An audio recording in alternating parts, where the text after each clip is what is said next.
दोस्तों, बड़ी short time में आपको यहाँ आने की तकलीफ दे दी। आज हमारे बीच हमारे जम्मू कश्मीर के स्पोक्स पर्सन और जो पेशे से एडवोकेट और फार्मर एमएलए भी रहे हैं, उनके साथ सेठी साहब है और हमारे कश्मीर के इंचार्ज रफ़ीक वानी साहब, हमारे सीनियर लीडर गयूर साहब और हमारे मीडिया इंचार्ज साजिद साहब है। जैसे कि आप सुबह आपने देखा कि इलेक्शन कमीशन ऑफ इंडिया की एक टीम भी यहाँ आई थी और ये 4 मेंबर्स का डेलीगेशन भारतीय जनता पार्टी की तरफ से उस कमीशन को मिलने गया था।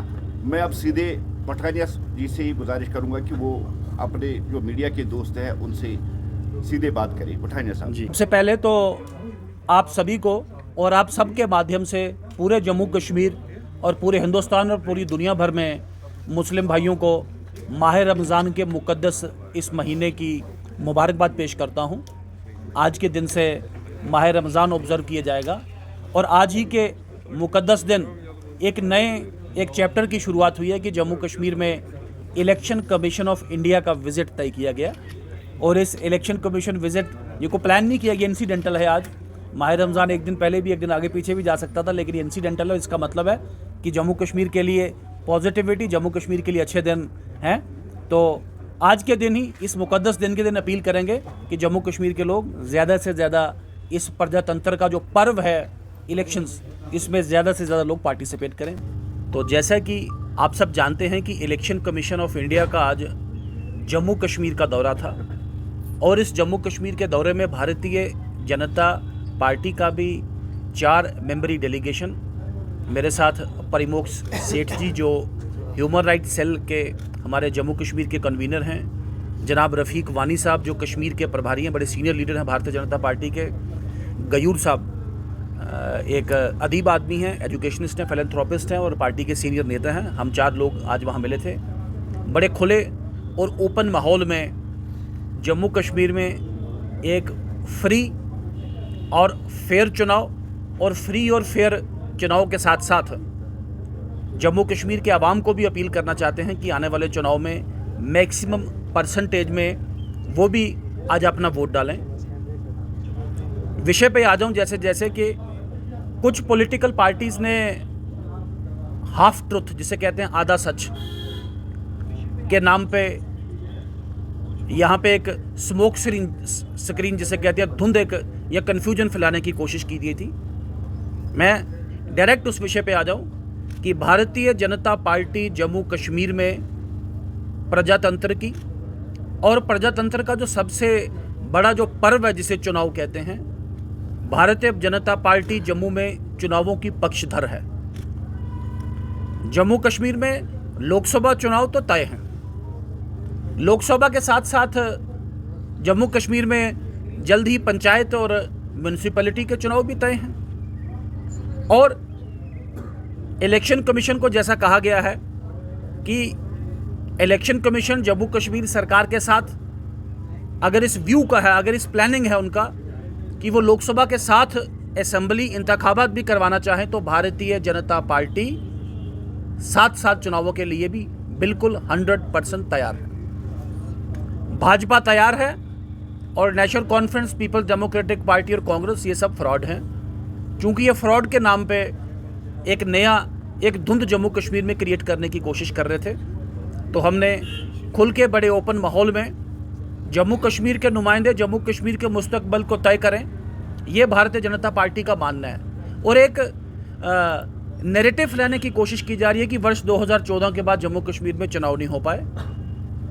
आप सबके ध्यान में रहे कि वर्ष 2018 नवंबर में यहाँ की असेंबली डिसॉल्व की गई।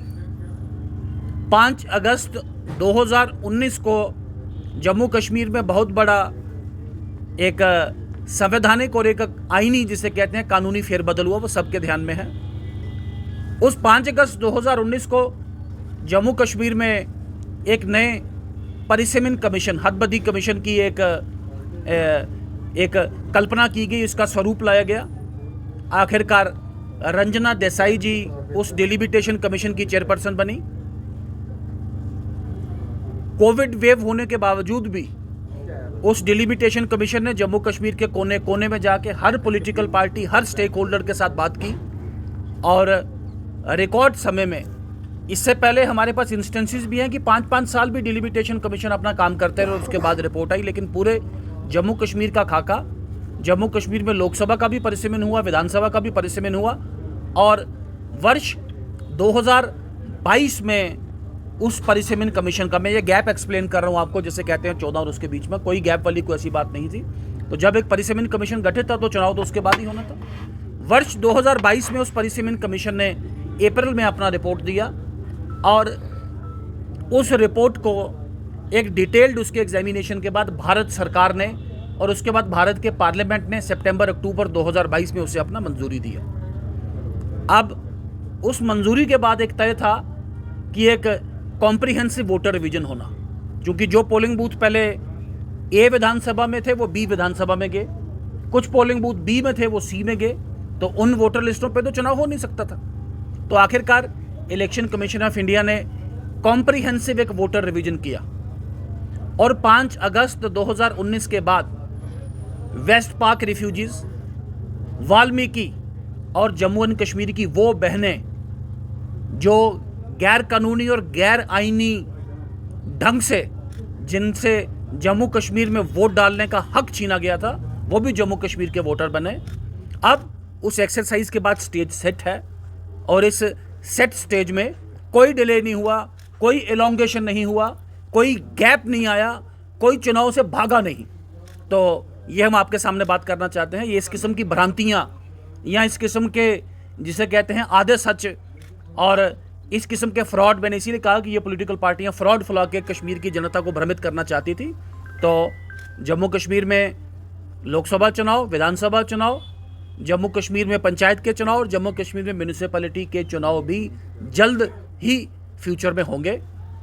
इस विषय के साथ साथ यहाँ के जो कश्मीरी पंडित भाई हैं, जैसा कि तकरीबन को 44,000 लोग हैं जो कश्मीर के लोग जो जम्मू रिलीफ कमिश्नर के साथ रजिस्टर्ड और जम्मू में अलग अलग जोन्स में रहते हैं। 20,000 के पास ऐसे माइग्रेंट हैं जो तकरीबन दिल्ली के आसपास रहते हैं और 10,000 ऐसे हैं जो कश्मीर में 3 कैंप्स हैं यहाँ पे भी रहते हैं। कुछ वो पीएम पैकेज वाले मुलाजमीन हैं और कुछ और जो प्रोटेक्टेड एकोमोडेशन में रहते हैं। इन तीनों को जो एम फॉर्म की जो प्रक्रिया है, पहले तो एम फॉर्म की प्रक्रिया बड़ी टेढ़ी है, बहुत कम लोग एम फॉर्म के लिए जाते हैं, समय उसमें बड़ा कम होता है, और जो लोग एम फॉर्म के लिए ऑप्ट भी करते हैं तकरीबन आधे ही लोग हैं जिनका एम फॉर्म अप्रूव होकर आता है और बाद में उनका असेंबली में अपना वोट डालने का हक मिलता है। हमने बात की है कि जिस तरह ज़िला विकास परिषद के चुनाव में, डीडीसी चुनाव में यहाँ के जम्मू कश्मीर इंतज़ामिया ने जो अरेंजमेंट किया था कि आप पोलिंग बूथ ही वहाँ सेट करें, आप उनके जोन्स में, चाहे उनका जोन दिल्ली में है, चाहे उनका जोन जम्मू में है या उनका जोन कश्मीर में प्रोटेक्टेड जगह पे है, आप वहीं पे पोलिंग बूथ सेट करें, फिर आप वो ईवीएम से वोट डलवाएं कि बैलेट से वोट डलवाएं।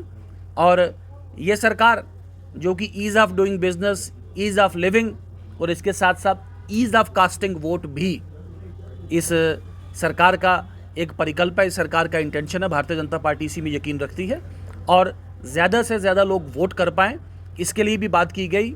इन सब के अलावा जैसे कोई रजिस्टर्ड सोसाइटीज़ हैं तो मोबाइल पोलिंग बूथ्स का भी एक प्रावधान है, उसके लिए भी बात की गई कि सोसाइटीज़ में मोबाइल पोलिंग बूथ्स लगा के उन्हीं सोसाइटीज़ के बाहर ही, कोई कहाँ का रहने वाला, कोई कहाँ का रहने वाला, लेकिन अल्टीमेटली किसी एक रजिस्टर्ड सोसाइटी में रहते हैं, तो वहाँ पे भी उनका एक कम्युनिटी जिसे कहते हैं पोलिंग एक हो जाए, जिससे पोलिंग परसेंटेज बढ़ पाए। तो ये सब जैसा कि हम बता रहे हैं कि खुले माहौल में इलेक्शन कमीशन ऑफ इंडिया से बात की गई और इलेक्शन कमीशन ऑफ इंडिया ने पॉजिटिव एश्योरेंस हमें दिया है। हमारा मानना है कि ये भारतीय जनता पार्टी के कार्यकर्ता घर घर जाके सबसे पहले तो हर एक आदमी अपना वोट को एक्सरसाइज करे, ये वोट को एक्सरसाइज करे और कश्मीर की जनता भी मैक्सिमम तर्ज पे वोट डाले। और जो डेट लाइन, पंच लाइन है, आपको बता दें कि इस विधानसभा चुनाव में भी भारतीय जनता पार्टी की सरकार बनेगी जम्मू कश्मीर में और लोकसभा चुनाव में भी कमल खिलेगा। यहाँ भारतीय जनता पार्टी फिर एक रिकॉर्ड टर्म के लिए तीसरी बार दिल्ली में अपनी सरकार बनाएगी और जम्मू कश्मीर में सबसे बड़ी पॉलिटिकल पार्टी बनकर भारतीय जनता पार्टी उभरेगी, जैसे मैंने आपको कहा है। I want to question the accountability and the locus of Suhail Bukhari to issue such out of vogue statements. You see, this country is being governed by rule of law. Representation of People's Act specifies a set criteria and set norms for enrollment of a person as a voter. Earlier also, PDP had rang the alarm bell and they had cried wolf that 15 lakh voters, 70 lakh voters, non-local voters, but ultimately when constitutional experts examined it, it was found that it is just a pure hoax. So I said that People's Democratic Party, National Conference and even Congress, after having seen their base purely eroded in Kashmir, they are issuing such out-of-vote statements, nothing more than that. I don't have anything to comment. I have not seen what NCS said. What the Bharatiya Janata Party stand is, I have clarified it. And I again appeal to the people of Kashmir to desist from falling a prey to such misleading and right and left statements.